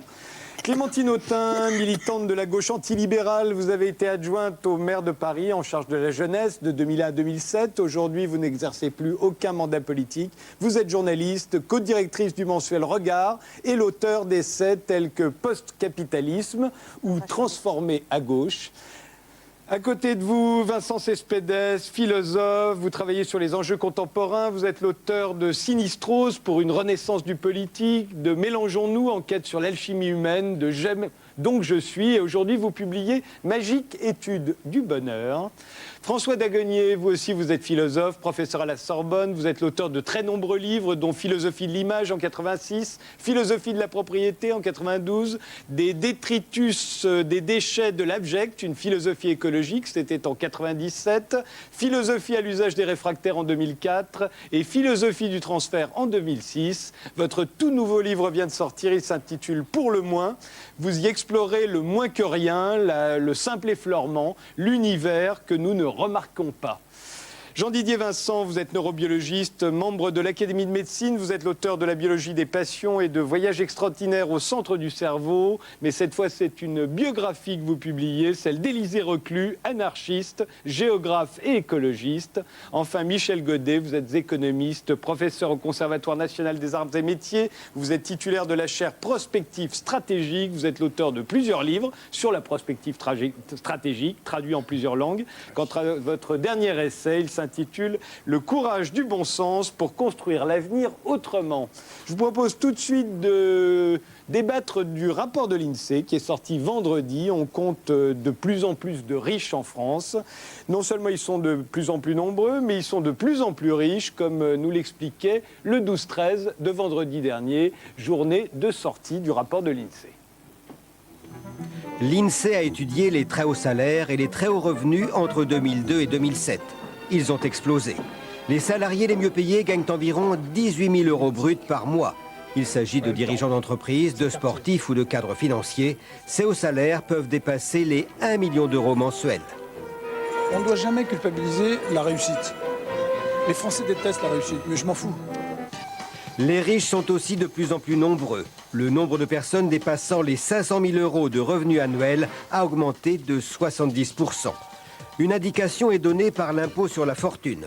Le nombre d'assujettis à l'ISF est passé de 336 000 en 2004 à 528 000 en 2007. Ils ont bénéficié de la forte croissance de plus de 50% des revenus du patrimoine et des revenus exceptionnels. Et en plus, ils ont aussi bénéficié d'une plus forte croissance de leurs revenus d'activité que celle de la population d'ensemble. L'INSEE a étudié les hauts revenus qui représentent 1% des Français. À l'autre bout de l'échelle sociale, un quart de la population a connu la pauvreté au minimum pendant une année entière. Le nombre de pauvres en France représente 13% de la population, soit 8 millions de personnes. Alors Michel Godet, c'est vers vous que je me tourne, puisque dans le prochain numéro du Point, vous faites un article dans lequel vous demandez la suppression de l'ISF. Et du bouclier fiscal tel qu'il fonctionne. Tel qu'il fonctionne, mais vous êtes un défenseur des revenus du travail, y compris des plus hauts revenus du travail. Est-ce que ça vous choque, le nouveau rapport de l'INSEE? D'abord, le nouveau rapport de l'INSEE précise quand même que 90% des gens n'ont pas vu leur situation se dégrader par rapport aux autres. C'est un problème, elle stagne. Ce qui est nouveau d'ailleurs, parce que pendant 30 ans, il y avait eu, disons, une égalisation des situations et un relèvement, notamment des situations des plus démunis. Donc la situation des plus démunis ne s'est pas dégradée. En revanche, il y a des inégalités fortes entre les riches. Donc les petits riches se sont appauvris par rapport aux grands riches. Et ça, c'est scandaleux, évidemment, parce que les grands riches, de toute façon, ça atteint des sommets astronomiques qui dépassent l'entendement. Il y a un problème, là. Ils n'ont pas travaillé leur ego. Et c'est déraisonnable dans une société comme la nôtre que des gens aient des centaines ou des milliers d'années d'équivalent de SMIC. Ils ne savent même pas comment le dépenser, d'ailleurs, de toute façon. C'est un problème d'ego qui n'est pas traité. Donc je crois que là, il y a un vrai problème dans nos sociétés. Et c'est insupportable de voir ça à côté d'une misère, par ailleurs. Ceci dit, quand on regarde les choses et qu'on se souvient, le fameux bouclier fiscal qui aujourd'hui fait la une, on veut le supprimer. Bon, il faut bien voir une chose, c'est que on a fait ça au départ, et c'est Rocard qui l'avait lancé, toujours Rocard, on le cite beaucoup ce soir, on pourrait le citer aussi pour la CSG, c'est Rocard qui l'avait lancé, plafonné à 70% à l'époque l'impôt par rapport aux revenus pour éviter que tout soit pris qu'à la marge, on désincite les gens à travailler. Alors la droite est arrivée ensuite à rajouter des couches, on a intégré la CSG, etc. CSG, je voudrais dire au passage, on n'en parle pas assez, ça représente 170% de l'impôt sur le revenu. C'est beaucoup plus élevé, on n'en parle jamais. Et donc, alors que c'est proportionnel, alors que l'impôt sur le revenu est progressif. Donc on voit bien qu'il y a une réforme fiscale, tout le monde le reconnaît, qu'il faudrait faire. Et qu'est-ce qu'il faut faire? D'abord, reconnaître que le fameux impôt sur la fortune, il y a 600 000 personnes qui le paient, essentiellement parce qu'ils ont leur résidence principale qui a pris de la valeur. Ensuite, dans ces 600 000, il n'y en a que 1%, 2 millièmes, 1000 qui profitent des 2 tiers du bouclier fiscal. Ceux qui sont bien conseillés, qui ont plus de 16 millions d'euros de patrimoine et qui ne sont pas partis parce qu'ils se sont rendus compte qu'il y avait un tas de ficelles, les fameuses niches fiscales, et qui s'arrangent pour avoir des revenus déclarés, une fois qu'on a enlevé toutes les niches, etc., déclarés tellement faibles qu'on leur rend de l'argent. Donc, on se rend bien compte qu'on a construit un bouclier à 70, à 50, etc., pour échapper à l'ISF ou à ces effets pervers qui faisaient fuir les riches. Eh bien, puisque les autres pays ont abandonné, même l'Espagne socialiste, ce système, il faut se poser la question chez nous. Et au passage, je vous ferai remarquer aussi, ce qu'on ne sait pas assez, c'est quand vous êtes dans les dom-toms, si vous allez à Saint-Martin, par exemple, vous n'avez plus l'ISF, c'est pourtant un territoire français. Donc là, il y a des anomalies. À un moment donné, on finit par avoir un code des impôts qui est incompréhensible. Il faut remettre les choses à plat et effectivement faire en sorte que, comme le disait le préambule de la Constitution, chacun paye l'impôt en fonction de sa capacité contributive. Mais au passage, je vous ferai remarquer que l'impôt sur le revenu, lui, il est progressif et il tient compte du quotient familial. On tient compte de la taille des familles, parce que c'est pas la même chose quand vous avez un ou deux enfants, des bouches à nourrir et que vous êtes tout seul. Je sais pas si c'est votre cas. Bon, mais je peux vous dire. Non, parce que vous avez l'air surpris que je pose cette question. Alors que sur la CSG, la fameuse CSG, on ne tient pas compte de la capacité de la taille des familles. Donc il est temps, si la gauche, comme elle entend le faire, rapproche l'impôt sur le revenu de la CSG, qu'elle n'oublie pas de mettre le quotient familial, car c'est les enfants d'aujourd'hui qui paieront les retraites de demain. Donc on a besoin d'aider les familles avec enfants. Bravo. Non, je suis en désaccord sur le quotient familial, vraiment complètement. Je pense que c'est vraiment une mesure totalement injuste qui part du principe que, en gros, un enfant de riche, ça coûte plus cher qu'un enfant de pauvre, puisque c'est une histoire de part. Donc toutes les familles qui ne paient pas d'impôts ne rentrent pas dans cette histoire directe du quotient familial, si ce n'est par des calculs biaisés pour d'autres types de transferts sociaux. Donc voilà, donc je pense que sur le quotient familial, il y aurait vraiment un débat pour savoir quel type de politique familiale on veut. Est-ce qu'on continue à avoir une politique familiale qui sert pour la redistribution des richesses, et je pense que ce n'est pas le lieu de la redistribution des richesses. Et que les réformes qu'il faudrait impulser sont d'une toute autre nature, et que la question qui est posée, c'est celle de la répartition des richesses. Parce que moi, ce qui me frappe dans le débat qui est ouvert sur ces histoires d'inégalités croissantes qu'on sait à travers le monde, hein, c'est pas un scoop totalement ce que dit l'INSEE, ces révélations sont récurrentes et posent un problème de fond. Entre les riches. Pas entre les riches. Parce que les pauvres sont moins pauvres qu'avant. Justement, c'est là où je ne suis pas d'accord avec vous. C'est que le problème, c'est qu'on nous raconte qu'on pourrait avoir une société dans laquelle on ne touche pas aux riches et il faut juste éliminer la pauvreté. C'est totalement aberrant. La pauvreté est relative par rapport à la richesse. Être pauvre, c'est ne pas avoir ce que d'autres ont. Et donc, il y a bien une relativité entre les deux. Excusez-moi, c'est une notion qui me paraît très importante parce que on dit tout le temps, on dit beaucoup dans cette société que ne touchons pas aux riches, il va y avoir sinon des problèmes, les riches vont partir, on n'aura plus les ressources des impôts, ça va être une catastrophe, etc. Après tout, ils ont réussi, ils ont le droit d'être rémunérés. Ce qu'il faut éradiquer, c'est la pauvreté. La pauvreté, c'est pas exactement la même chose que la misère. Il y a des pays dans lesquels c'est tellement la misère qu'on n'a pas de quoi partager justement les richesses. Le problème en France, qui est un pays extrêmement riche, c'est un problème de partage des richesses. Deuxième question, c'est la question du travail. Nicolas Sarkozy s'est fait le chantre de la valeur travail. Or, qu'est-ce qu'on constate, et notamment encore de cette enquête INSEE, c'est qu'au fond, les revenus qui ne sont pas des revenus liés à l'activité, mais qui sont des revenus liés au patrimoine, des revenus liés aux primes, enfin des revenus exceptionnels, des primes, les stock options et tout, ça augmente. C'est-à-dire que ça permet de s'enrichir. En revanche, les revenus du travail, eux, sont en pente descendante. Enfin, pas tout à fait. Dans le rapport de l'INSEE, on s'aperçoit que les plus hauts revenus d'activité, les revenus, le salaire, etc., ont augmenté de 11%, mais chez la tranche plus haute. Et les revenus, en revanche, vous avez raison, les revenus du patrimoine, de beaucoup plus, de 46%. Voilà. C'était avant la crise boursière. Et les revenus, oui, c'est entre 2004 et 2007. C'était avant la crise boursière, ils se sont prenons-le en macro, on le sait très bien, depuis en gros 25 ans, c'est 10 points de produit intérieur brut, mauvaise qu'il faudrait revoir, hein, le PIB en termes de mesure de la richesse, ça ne va pas du tout, mais prenons cette mesure-là tout de suite, c'est en gros 10 points de PIB qui sont passés directement de la poche des salariés à celle des actionnaires. Donc il y a bien une question du rapport entre le revenu et le travail. Posons cette question-là, et si on veut revaloriser le travail, faisons ce qui n'a pas été fait par les précédents gouvernements, c'est-à-dire qu'il faut augmenter les salaires, et notamment les bas salaires, le SMIC, et par ailleurs penser autrement la question de la retraite. Juste vous interrompre pour qu'on sache de quoi on parle, pardon. C'est qu'il ne s'agit pas seulement des très très hauts revenus de plus de 500 000 euros par an, et considérés comme riches dans le calcul de l'INSEE, des revenus de 84 500 euros par an pour une personne, puisqu'ils font la différence, comme vous le notiez, entre quand on est une famille de 4 personnes et une famille de monoparents, enfin une famille où on est un célibataire en fait. Et donc 84 500 euros pour une personne, c'est être riche en France aujourd'hui.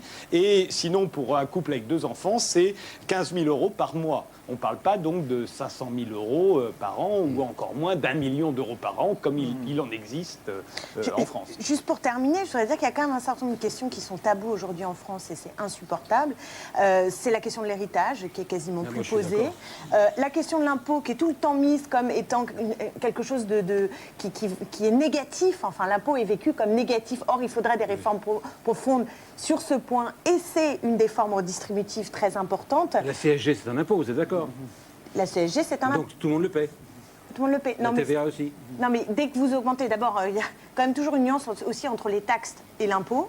Les taxes augmentent, l'impôt sur le revenu est de moins en moins redistributif et représente de moins en moins, y compris dans le budget de l'État. Hein. C'est de plus en plus rétréci, puisque, bon, bref, donc ce que je veux juste dire, c'est que on a une réforme de la fiscalité qui est absolument nécessaire, mais ça suppose d'assumer aussi les points de redistribution. Et la troisième chose qui est totalement taboue, c'est la question de l'écart des revenus et de l'échelle des salaires. L'échelle des salaires n'est pas posée, on peut gagner 300 fois le SMIC, ça pose pas de problème, ils culpabilisent pas, etc. Les sportifs. Et je pense que cette question qui était posée dans les années 70, hein, du salaire maximum, qui règle pas tout, puisqu'on voit bien que c'est le revenu disponible qui importe et ce qu'on appelle, expression malheureuse, le pouvoir d'achat, qui est aussi en fait l'élément central. Mais je crois qu'il faut impérativement repenser l'échelle des salaires. François Dagonier. Oui, je suis d'accord avec ce que dit Madame. Et je prends la parole d'autant plus que les philosophes, au cours de leur histoire, ont abordé ces problèmes, depuis Aristote jusqu'à Marx, y compris, bien sûr. Et alors, oui, tous ont dit la même chose. On a le droit d'être riche quand on travaille. C'est la science de la richesse est tout à fait admissible. Mais la plupart des gens sont des parasites. Ils spéculent, mais ils ne travaillent pas, ils ne produisent rien. Par conséquent, il faut effectivement condamner ces voleurs. Parce que pour eux, par exemple pour Proudhon, la propriété, c'est vraiment le vol. Elle n'est pas justifiable. Alors ils sont favorables à la nationalisation, à la réforme de l'impôt. Il faut être favorable à l'impôt qui représente l'intérêt général. Et ils sont aussi pour la réforme de la fiscalité. Et éventuellement pour plafonner les revenus, comme c'est demandé par Clémentine Autain? Non, ils ne sont pas pour plafonner les revenus. Vous parlez des philosophes en général, là. Oui, les grands philosophes de l'histoire qui ont tant aimé parler de la richesse et du bien-être. Et pourquoi ne veulent-ils pas plafonner les revenus? Ils pensent qu'ils doivent... Parce que moins on plafonne les revenus, plus on ira du côté de l'invention des brevets, une littérature nouvelle, etc. Oui, il faut récompenser les créateurs. Les talents, les génies. Les traders. Oui. Les traders, ils ont inventé pas mal de trucs. Moi, je me suis... Non mais... Colline Serrault. Non, la société capitaliste, elle n'est pas distributrice, hein, elle est concentratrice de richesse. Les riches deviennent toujours plus riches, les pauvres deviennent toujours plus pauvres, c'est ce qu'on voit dans le tiers-monde, c'est ce qu'on voit partout. Alors après, il y a des systèmes de compensation, mais enfin, il y a un effet, ce qui s'appelle l'effet Pareto, vous jouez au Monopoly, au bout d'un moment, il y en a toujours un qui gagne, il a un peu de chance au départ et il gagne tout. Bon, alors il faut absolument réguler ça. Il faut que... Parce qu'à un moment, il ne peut même plus jouer, il n'y a plus personne. Et c'est le but du jeu, c'est pour ça que ça s'appelle Monopoly. C'est qu'on a la fin, on a le monopole. Voilà, on a le monopole. Donc ce qu'il faut, c'est redistribuer les richesses, quoi. C'est clair. Et alors mais cette société dans laquelle on vit, elle ne redistribue rien du tout. Absolument rien du tout. Enfin, en tout cas, d'une façon tellement... Enfin, moi, je pense... J'ai fait un film sur l'agriculture. Alors là, vous savez, là, c'est démentiel parce que on vous dit, ah mais vous avez dans les supermarchés de la nourriture qui est pas chère. Et l'agriculture bio, la nourriture bio, c'est très cher. Alors le peuple, bah, il achète ce qui est pas cher, mais c'est pas vrai que c'est pas cher. C'est pas cher parce que c'est en fait l'agriculture la plus chère du monde. C'est une agriculture qui emploie des pesticides, des engrais, etc., qui engraisse la pétrochimie. Mais comme c'est très cher à produire, pourquoi que ça reste pas cher? Qu'est-ce qu'on a fait? On a piqué l'argent du peuple, hein, les subventions, etc. Et on a subventionné cette agriculture pour qu'elle soit pas chère. Mais ça, on a volé, c'est du détournement de fonds publics. Hein, et on a volé ça pour finalement engraisser la pétrochimie. Mais ça, c'est ça, dans l'agriculture, c'est ça pareil partout. Partout, vous avez du détournement de fonds publics pour enrichir toujours les mêmes. Alors ça, il va falloir que ça s'arrête. Le gros problème, c'est que s'il n'y avait pas de pauvres, quel plaisir y aurait-il à être riche? Oui, comme dit Claude Bourguignon, les pauvres, ça distribution. suffit. Maintenant, il faudrait quand même qu'ils s'arrêtent et nous font carrément suer les pauvres. Absolument. Il faudrait vraiment qu'ils... Voilà, il y en a marre des pauvres. C'est pour ça que je suis pour l'éradication de la pauvreté. Et oui, c'est le génocide, quoi. Bah, évidemment, mais c'est ce qu'ils sont en train de faire. Il y a deux façons de se débarrasser des pauvres, c'est de les tuer ou c'est de les Mais je enrichir. dis aux pauvres, moi... Ils vont s'en lasser, d'ailleurs, comme les autres. Mettez un gros coup de pied dans tout ça, vous verrez, ça marchera très bien. Je voudrais rebondir sur les pauvres. Moi, le chiffre qui me fait frémir dans ce rapport, c'est les 8 millions de pauvres. J'en étais resté à 7 millions 100 000. Donc 8 millions de pauvres, on a beau dire que c'est misérable. On a beau dire que c'est relatif, c'est quand même une vie très dure, une vie endettée, une vie où on travaille plus pour gagner moins au bout du compte. Parce que finalement, là encore, on parlait des politiques en début d'émission. C'est vrai qu'il y a eu des promesses non tenues catastrophiques. Une société qui tolère les pauvres est inacceptable. Bien sûr, le travailler, oui, et puis ça donne beaucoup de malaise. La pauvreté, c'est aussi des bouffées d'angoisse. Ça touche le psychologique. Enfin, j'imagine, ça touche les fins de mois difficiles, ça conditionne une famille entière. Il y a beaucoup de coûts sociaux. Bon, je ne suis pas le premier à le dire. Les maladies, exactement. La Donc ça, c'est un véritable danger. Alors moi, je vais pas citer des philosophes. Là, je vais citer Galbraith, qui est un économiste. Et lui, parce que souvent on dit, oui, moi je gagne 1 million d'euros par mois, mais qu'est-ce que je travaille dur, je suis patron, etc. Je travaille dur. Et Galbraith, il dit cette belle phrase, il dit, le mot travail est employé de deux façons différentes. Le mec qui bosse à la chaîne et qui sue sang et eau pour une misère, c'est pas du tout le même travail, même si dans la langue française on utilise le mot travailler, que le patron qui est complètement décideur de tous ses actes, qui a une vie passionnante. La plupart des patrons ont une vie assez passionnante. Ils vont aux quatre coins du monde, ils vendent, c'est la guerre économique. C'est passionnant, ça n'a rien à voir. Donc on utilise le mot travail et souvent on entend les patrons dire moi je travaille du matin au soir. Oui, mais c'est pas du tout la même qualité de travail. Donc il faut arrêter avec cette arnaque. Bien sûr, ils travaillent, on est d'accord, ils travaillent, ils sont passionnés par leur boulot, sûrement. Grand bien leur face, mais c'est sans commune mesure avec le travail éreintant, déspiritualisant, asséchant de toute une frange de la population. Je veux dire, 8 millions de pauvres, c'est des coûts sociaux et c'est un véritable scandale démocratique aujourd'hui en France. Il faudrait quand même, les économistes dont je suis sont responsables. L'héritier qu'on a vu tout à l'heure de l'INSEE, c'est très bien qu'il y a 3 définitions de la pauvreté. La pauvreté qu'a évoquée tout à l'heure Clémentine, c'est une pauvreté monétaire relative. Ça veut dire que c'est ceux qui gagnent moins que, c'est un peu technique, moins que 60% du revenu médian. Alors plus le revenu augmente, si vous doublez le revenu de tous les Français, vous ne diminuez pas le nombre de pauvres. Parce que comme elle l'a dit, ah mais moi je me sens pauvre, puisque c'est une chose qu'on enseigne en économie. C'est relatif. Oui, quand mon voisin s'achète une grosse voiture, mon niveau de vie relatif baisse. C'est-à-dire que les gens, au lieu d'être contents de ce qu'ils ont... du mois et de se loger bien. La deuxième définition de la pauvreté, c'est ceux qui ont des fins de mois difficiles. Ce que montre l'INSEE, c'est que ceux qui ont des fins de mois difficiles, il y en a à tous les niveaux de revenus. C'est ceux qui dépensent plus que ce qu'ils gagnent. Parce qu'il y a aussi des comportements de consommation, il y a aussi des addictions au téléphone, à un certain nombre de choses, de jeux, on va peut-être en parler des jeux, etc.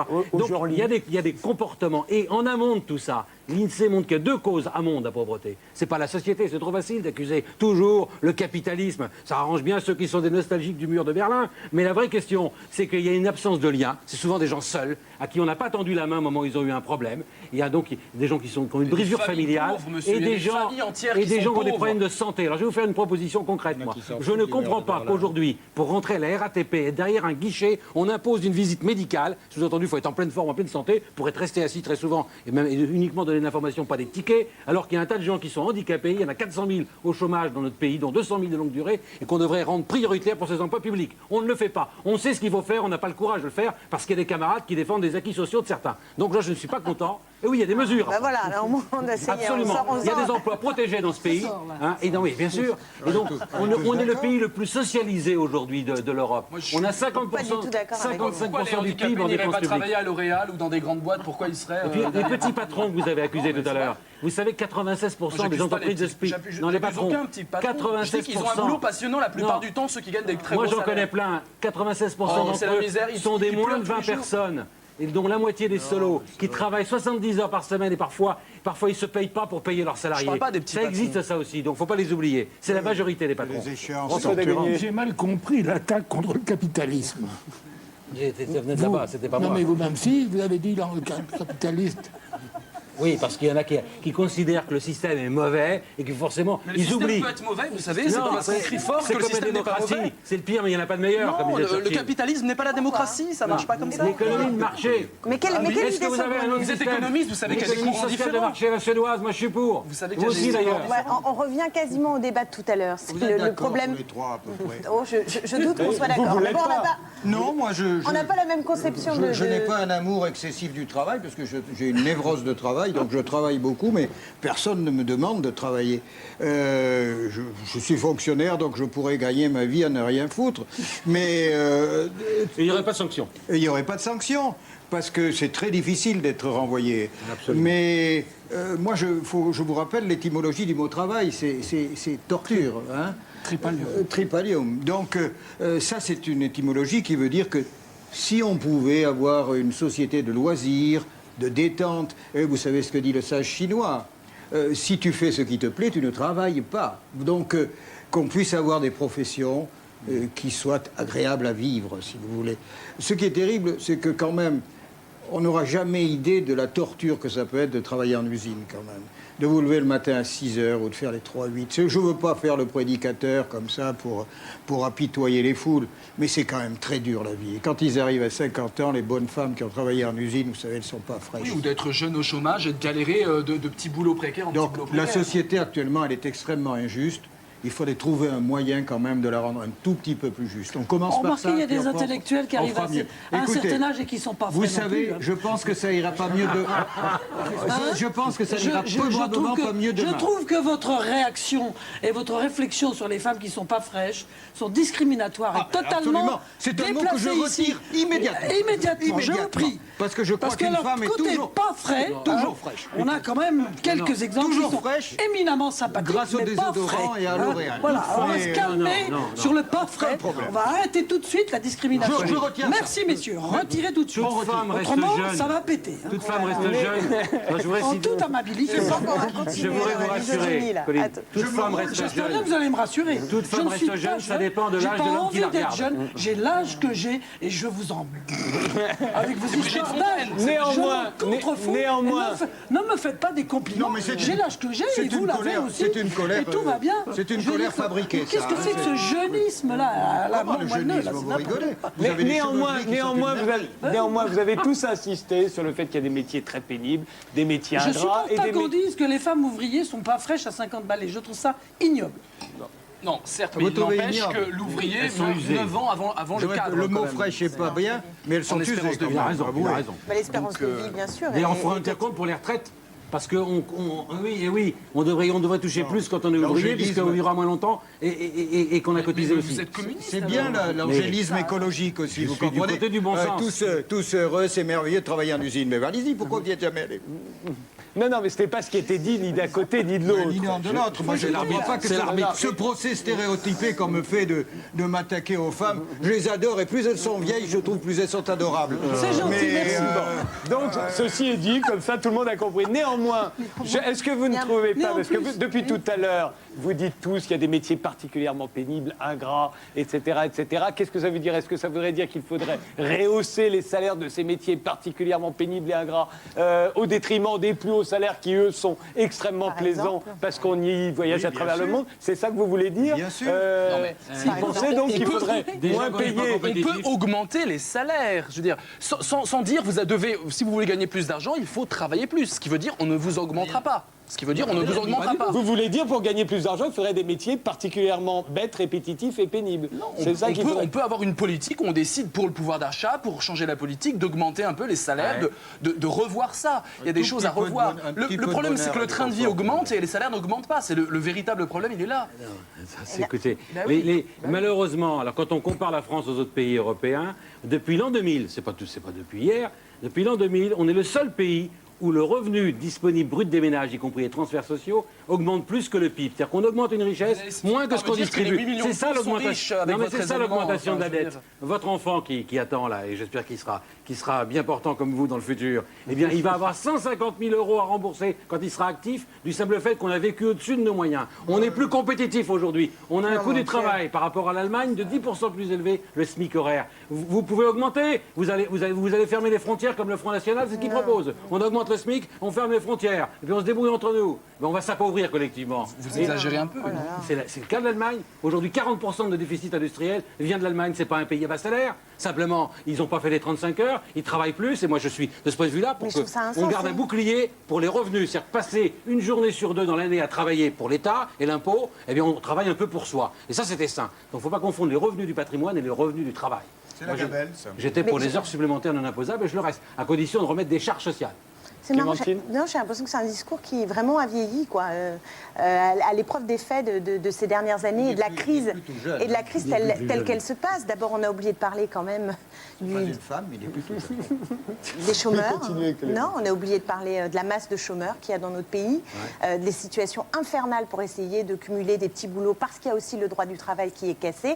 Et donc, il y a une très grande précarité, une flexibilité qui pèse sur les plus pauvres et qui est une souffrance absolument immense. Ça, c'est quand même le problème majeur, vous ne pouvez pas le nier. Donc on ne peut pas comparer les fins de mois difficiles de certains qui, par exemple, partent à la retraite et se retrouvent avec 900 € par mois pendant les 30 années qu'il va leur rester à vivre. Moins que ça pour les agriculteurs. Hein. Et puis un couple, je sais pas, auquel vous pensez qu'il n'arrive pas... N'importe qui, presque, pourrait ne pas finir ses fins de mois. Je veux dire, évidemment, si on a un niveau de vie qui est supérieur... mais il y a des moyens qui ne permettent pas d'être un individu qui est un individu libre dans cette société. Laissez-moi vous donner une bonne nouvelle qui va peut-être dans le sens du film que je n'ai pas vu. Des solutions locales. On rêve d'un taux de chômage à 4% en France. On rêve. Hein, on est à 10. On était à 7 d'ailleurs, le niveau le plus bas en septembre 2008. C'est pas si vieux. Donc ça pourrait revenir assez vite, on peut l'espérer. Vous rêvez comme moi de 4% de chômage ou de 5%. Quel est le taux de chômage aujourd'hui après la crise, par rapport à avant la crise, à Bressuire? Vous savez sans doute que Bressuire, c'est dans les Deux-Sèvres, dans le nord des Deux-Sèvres. Le taux de chômage aujourd'hui après la crise, il est passé de 3 à 4%. Il n'y a même pas d'autoroute, il n'y a même pas de chemin de fer. Seulement, il y a des hommes qui sont entrepreneurs. Donc, c'est possible. C'est une question de volonté collective et je trouve qu'il faut arrêter d'accuser le haut. Il faut se poser la question quand on se trouve dans un territoire. Qu'est-ce que je fais pour aider les entrepreneurs là où je me trouve? Mais bien sûr qu'il y a des inégalités de territoire et vous avez des quartiers populaires dans lesquels le chômage atteint pour certains jeunes 40%.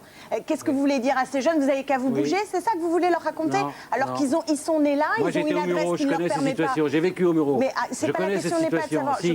Il y a un problème d'éducation, c'est l'échec scolaire qui est en amont. Et derrière cet échec scolaire, comme vous le savez, c'est les mêmes qui sont parmi les 20% qui ne savent pas lire, écrire et compter. Donc là, on est dans une situation de réparation. De reproduction des inégalités sociales, tout simplement. Moins qu'avant. Ça a baissé après initié depuis 30 ans, les inégalités. Vraiment tellement désaccord. Sur le capitalisme, en tout cas. C'est pour ça qu'on est là. Bien sûr. Sur le capitalisme, quand même. En tout cas, c'est un système qui, justement, valorise la quête de profit. Et c'est de ça dont nous crevons aujourd'hui. C'est-à-dire qu'on recherche sans cesse le profit pour un petit nombre. Et on le voit bien même avec la crise du système mondial, c'est qu'au fond, le résultat, c'est que la crise économique, elle est là devant le plus grand nombre et elle va accroître les difficultés sociales pour le plus grand nombre. Et d'un autre côté, eh bien, les plus riches de ce monde, aujourd'hui, sont en train de s'en foutre encore plus. Vous êtes allé en Chine, vous avez vu ce qui s'est passé en Chine depuis 1995 par rapport à Mao. Vous avez vu des centaines de millions de Chinois. Alors, je vais vous dire, c'est exactement là que le problème arrive, c'est que vous nous renvoyez justement à l'expérience soviétique, aux expériences passées. Mais le problème, c'est pas le choix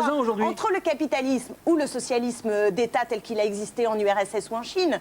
C'est qu'il faut bien se rendre compte des failles du système capitaliste pour justement être capable de penser plus loin un système qui soit protecteur, qui permette de préserver les biens communs et qui permette de rendre les individus libres. Donc moi je suis désolée, le renvoi à la chute du mur de Berlin ou aux expériences soviétiques pour légitimer les failles actuelles du système capitaliste, c'est quelque chose qui ne peut plus fonctionner. Non mais c'est toujours le même ennemi. Surtout toujours le même ennemi. Dernier mot, surtout que le capitalisme, je valide tout à fait ça, mais le capitalisme c'est aussi la quête du profit à court terme. Bien sûr. À courte vue. Oui, bien sûr. Et ce qui empêche toute réforme dans l'éducation, ce qui empêche énormément de choses. Donc vous êtes dans un monde binaire, monocasé, le capitalisme, ou alors c'est l'Union soviétique. C'est regrettable de la part d'un économiste, on aimerait l'art de la nuance. Dire que ce système est parfait, dire que le but n'est pas d'attaquer les riches, personne ne veut attaquer les riches. Plus il y a de riches, tant mieux pour eux. Le problème, c'est qu'il y a 8 millions de pauvres. Le problème, c'est qu'il y a des gens qui sont beaucoup plus riches qu'avant. Ils sont plus riches qu'avant. Allez leur parler, allez discuter avec eux. Il y a un véritable ils sont pauvres de liens. Non, ils sont réellement pauvres. Il y a des chômeurs, ça existe. Vous allez bientôt me nier le fait qu'il y a des chômeurs. Donc écoutez, non, il y a des chômeurs, ça existe. Il y a des gens... Je vous dis, c'est possible d'avoir un faible taux de chômage. Vous vivez sur une autre galaxie. Vous me faites un procès. Je vais vous répondre. La pauvreté augmente pour les femmes aujourd'hui, et notamment dans les familles monoparentales. Vous ne pouvez pas dire que la pauvreté recule partout. Je suis désolée, c'est totalement faux. Sur l'économie, je voudrais répondre quand même. Excusez-moi. Moi, je suis pour plus de marché là où on en manque et plus d'État là où le marché fait défaut. Parce que tout ce qui engage le long terme, le marché est à court terme. On privatise les profits et puis on socialise les pertes, bien sûr. Mais je suis le premier à le dénoncer si vous m'aviez lu. C'est un slogan. Vous vouliez ajouter un dernier mot, François Dagonia, avant qu'on passe au sujet suivant? Non, effectivement, le capitalisme est à l'origine de cette situation insupportable dans l'ensemble. C'est tout, point barre. Alors d'accord, mais juste rappelons un slogan de mai 68, puisqu'on nous a dit que c'était Bisounours et compagnie, le capitalisme doit périr de mort violente. Cette radicalité-là, on n'en est pas là aujourd'hui encore, je la regrette. C'est la terre qui va être violente bientôt. Justement, passons à l'écologie. Passons à l'écologie, puisque la semaine dernière, une initiative sans précédent, 400 chercheurs sur le climat ont publié une pétition qu'ils ont adressée à leur autorité de tutelle, tutelle la ministre de la Recherche, Valérie Pécresse. Une pétition contre Claude Allègre et Vincent Courtillot. Ils en appellent donc au ministère pour réfuter les livres de ces deux chercheurs climato-sceptiques, Courtillot et Allègre. Je vous rappelle que le livre de Claude Allègre, L'imposture climatique, c'est déjà vendu à 120 000 exemplaires.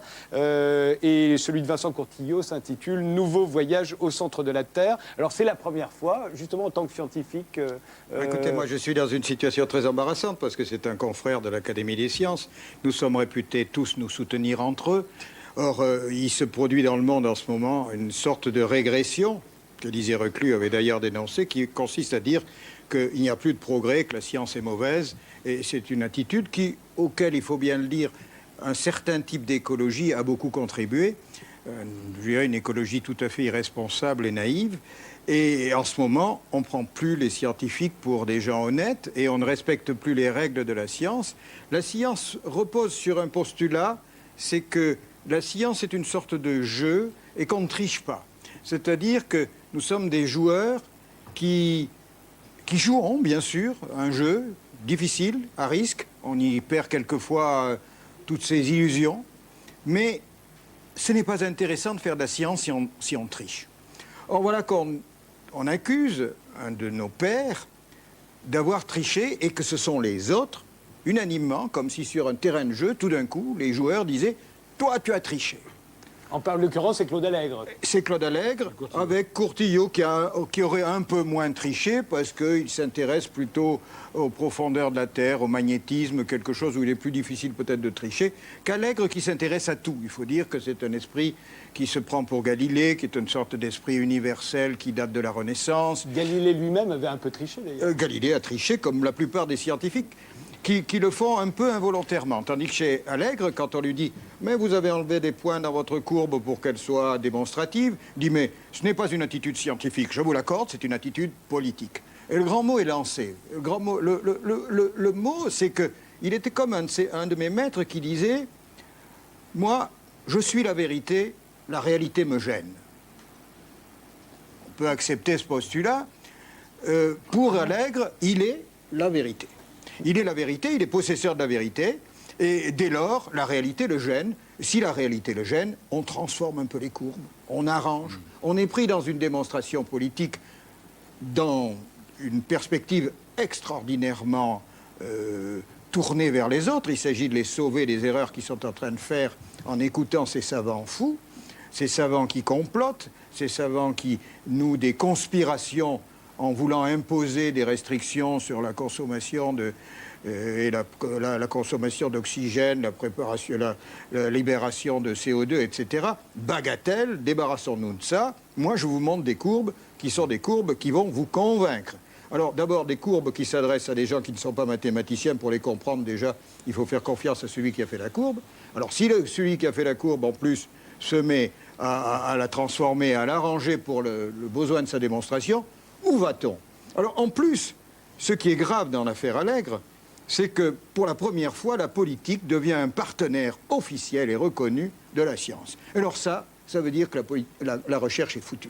Oui, mais juste pour bien comprendre, Jean-Didier Vincent, donc, parce que les 400 chercheurs demandent au ministre de trancher. C'est ça, c'est bien ça. Ça veut dire que la politique, vous comprenez, il faut bien savoir que le métier de chercheur, c'est un métier d'assisté.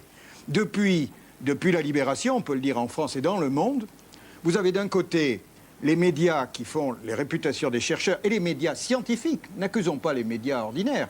Nature, qui est le meilleur, le plus grand journal scientifique, la revue Nature, a 20 différents sous-numéros.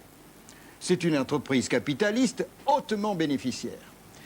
En plus, pour être sélectionné quand on envoie un papier à Nature, il passe d'abord, avant de passer devant un jury de pairs et de scientifiques compétents, il passe devant un jury qui décide du caractère public, du caractère attractif, du caractère médiatique de la publication.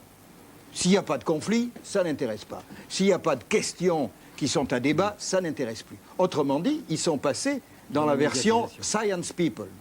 Vous comprenez? Ça veut dire que la science, d'un autre côté, a besoin de sous pour fonctionner, de plus en plus de sous, et qu'on assiste, par exemple, à ce qu'on peut appeler une bulle scientifique. Justement, est-ce que là, ça n'est pas ça véritablement le débat? C'est que Allègre et les climato-sceptiques en général sont accusés, en gros, de saper la confiance que l'opinion publique a dans le réchauffement climatique. Et que donc, on leur dit... Attendez, c'est moi finir. Je dirais que Allègre, sur le plan scientifique, il est détestable. Prenez le mot au sens 19e ou 18e du mot. Il est détestable. On ne peut pas l'accepter, Allègre, tel qu'il se présente. Mais d'un autre côté, il ne faut pas faire des scientifiques des innocents. Les scientifiques vivent de mendicité. Ils vivent de deux choses, de reconnaissance du public à travers Nature et Science et quelques autres qui vont être repris par les médias généralistes qui, il faut bien le reconnaître, ont souvent de très bons journalistes, contrairement à la légende. Ensuite, il faut, pour faire de la science, qui coûte de plus en plus cher parce qu'elle est de plus en plus technique, il faut avoir des grants, comme on dit. On parle plus français, en réalité, c'est d'avoir des crédits. Les crédits, il faut aller les pêcher. Autrement dit, il faut être engagé politiquement. Il faut d'abord promettre que demain, on va raser gratuit grâce à nos sciences, même quand vous travaillez sur la mesure de n'importe quoi. Vous savez, de toute façon, ça se termine par on va guérir le cancer demain, on va faire ça. On trouve toujours un moyen d'avoir une utilité. Autrement dit, si la science n'est pas appliquée, elle ne vaut plus rien. Donc, elle rentre dans la loi du profit et on dit, aujourd'hui, on vous dit, votre société française, elle ne se développera que s'il y a des brevets, que si la science est en rapport avec les entreprises, etc. Elle est là pour produire. Or, c'est une perversion considérable de la science qui est là pour faire du savoir et pour passer de l'autre côté du miroir autant que possible. Voilà, j'ai tout dit, ce qui veut dire que, obligatoirement, le scientifique est corrompu par le politique. Total, le résultat, c'est la querelle avec Allègre. Moi, je trouve que je voudrais appuyer ce qui a été dit, mais rajouter une nuance importante à mes yeux. Je fais partie des climato-sceptiques depuis le début, pour une raison simple. À lui aussi, en plus, il le dit. Pour une raison simple. Parce qu'Allègre, effectivement, sur le plan personnel, n'est pas un personnage sympathique. Il nous dessert. C'est pas le problème. Non, mais si, parce que ça en rajoute. Non, mais ça en rajoute parce qu'il paraît de mauvaise foi, il engueule les gens. Enfin, on n'a pas de débat au sens scientifique courtois des choses. C'est important, quand même, de s'écouter dans les différences. Mais ce qui est encore plus insupportable, c'est le terrorisme intellectuel de ceux qui ne pensent pas comme lui. Il faut toujours voir à qui le crime profite en matière de recherche. Et c'est exactement ce qu'il a dit. Il y en a qui ont intérêt à dramatiser la situation, les algues en Méditerranée, etc. C'est des questions parce que ça augmente d'un seul coup leur crédit de recherche, les postes qui sont affectés, etc. Donc, il faut toujours regarder, écouter les voix de la différence et maintenir le débat controversé. Il ne faut surtout pas empêcher de s'exprimer ceux qui pensent différemment. Parce que je vous donnais simplement, vous lisez le roi Ladurie dans l'histoire, même si lui maintenant, il a changé parce qu'il y a eu des pressions. On a eu des réchauffements. Il fait partie des signataires. Oui, il fait partie des signataires, mais historiquement, il montre quand même des choses invraisemblables. C'est qu'on a eu 2 ou 3 degrés de plus au moment du Moyen-Âge. C'était un petit optimum, c'était une bonne période le réchauffement précédemment. Et c'était pas lié aux activités humaines, c'était les cycles, les glaciers des Alpes étaient bien plus avancés qu'aujourd'hui. Donc c'est des cycles naturels. On ne sait pas, dans le doute, moi je suis pour le principe de précaution, on prend des mesures conservatoires, on fait des études. Mais on n'empêche pas d'exprimer ceux qui pensent différemment, de s'exprimer. Parce que souvent, c'est ce que les majorités... appelle le pari de Pascal. Autrement dit, voilà. mais écoutons parions que demain, ce sera mieux. En attendant, il y a eu une période de glaciation, il y en a eu 3 depuis que l'homme est sur la Terre, et l'espèce a failli disparaître. Alors, le fait qu'elle puisse disparaître un de ces jours, c'est une hypothèse qui n'est pas farfelue. Colline Serrault. Oui, moi je sais, j'ai étudié un certain domaine, je ne suis pas spécialiste dans d'autres, mais dans ce domaine-là, je sais, il y a un très beau passage dans mon film où Claude Bourguignon, qui est un microbiologiste des sols, explique qu'il a été à l'agro au début de ses études, et il a vu des choses tellement démentielles, les mecs qui essayaient de faire des tomates carrées pour mieux les ranger, ou des œufs carrés aussi pour mieux les ranger. Il y a des mecs qui enlevaient les plumes des poulets parce que... C'est tolérable pour les poules. Hein. Et qui enlevaient les plumes et puis qui ensuite les remettaient parce qu'on s'apercevait que ça coûtait plus cher de chauffer les bâtiments. Enfin, des trucs de fou. Donc lui, il s'est dit, moi, j'arrête avec l'agro et je vais partir à l'étude des sols, l'étude de la microbiologie des sols, parce que c'est là que la nourriture, que l'agriculture se fait. Donc il va en microbiologie des sols. Et au bout de 3 ans, il a des cours particuliers. Il n'a plus d'étudiants autour de lui. Il est le seul étudiant en microbiologie des sols. Parce que tout le monde apprend à matraquer les sols avec des produits chimiques. Et il n'y a plus personne qui apprend à étudier la faune du sol. Donc, et quand il a fini son diplôme, la chaire de microbiologie des sols est supprimée en France, elle est supprimée dans le monde entier. Ça veut dire que dans le monde entier, pendant des années, ça recommence un tout petit peu maintenant, Il y a 150 ingénieurs agronomes qui sortent en France et qui ne savent pas un pet de ce qui se passe dans le sol. Parce que ce qu'ils apprennent, c'est matraquer le sol, tuer le sol et faire pousser des quintaux et des quintaux sans aucune pérennité. Parce que les sols en France, ils sont morts. Hein. Alors moi, je dis, oui, ils sont totalement morts, les sols. Ils ne poussent que parce qu'il y a de la chimie dedans et parce qu'il y a des engrais qui sont entièrement dépendants du pétrole. Le pétrole, ça va avoir une fin. Structurellement. Attendez, je termine. Vous avez beaucoup parlé, je termine ma démonstration. Et ensuite, Claude Bourguignon nous dit, moi, si je veux étudier la microbiologie des sols, si je veux avoir des fonds, parce que c'est toute une faune, c'est des espèces extrêmement variées, il faut les étudier, il faut avoir les moyens pour cela. Si j'appelle qui? J'appelle les sponsors de l'agriculture, c'est-à-dire les gens, qui est-ce qui est les sponsors? C'est les gens qui font la chimie.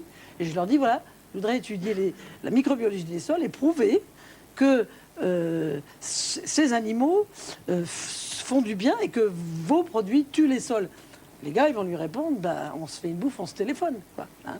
Ils vont pas subventionner. C'est ça la recherche en ce moment. Je suis désolé, vous parlez comme Allègre.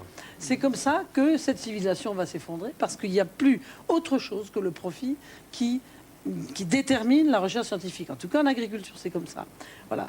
Je suis d'accord avec vous. Et la révolution verte. Je suis d'accord avec vous, mais vous exagérez un tout petit peu et vous desservez votre cause.